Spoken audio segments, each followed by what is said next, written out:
Hello mga bata, kamusta kayo? Ako nga pala si Jansen C.M. Carian, nagkapatablan Integrated School. Ngayon, ipapakilala ko sa inyo kung sino si Monica Dalos-Dalos, kwento ni na Eli Antonio at P.T. Martin, ginuhit naman ni Renato Gamos.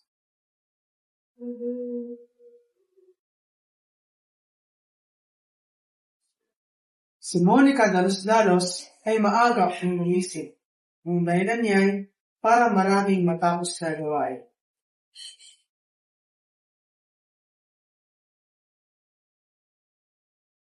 Tuwing umaga, palit na pumutak, umawalis ang kanyang hinaharap.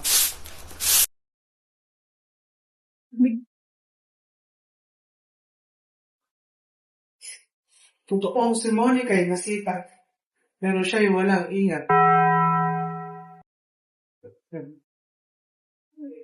Kung makita niyang marumi ang pugad, ay kanyang nilinis kaagad.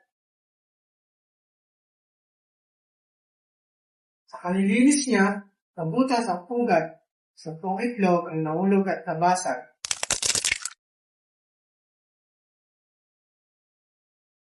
Kung makita namang nagkalat ang mga daon sa bakuran, nalisti niya ang mga ito sa kasilingyan.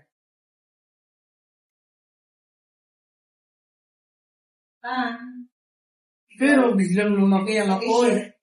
Muntik pang masunog ang tumitang nakabunggol. Galit na galit ang lahat ng manok. Pinabol si Monica na nangangatot sa takot.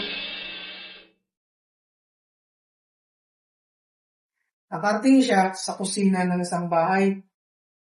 Nakita sa lababo ang maruruming pinggan. Nanugasan niya ang mga pinggan at binuhat. Pero dahil sa gulat, si Monica ay nadulas. Pagpasok niya sa salas, kita ni Monica ang malikabok ng bisikleta. Ang linis naman niya, natabig ang florera. Habang pinupulot ng pasit na pasantapan, biglang dumating ang may-ari ng bahay. At si Monica Dalos-Dalos ay hinabol na taga. Habang lumilipad kay kanyang nawika, gumagawa ka na ng mabuti, ikaw pa ang masama. Doon natatapos ang kwento ni Monica Dalos-Dalos.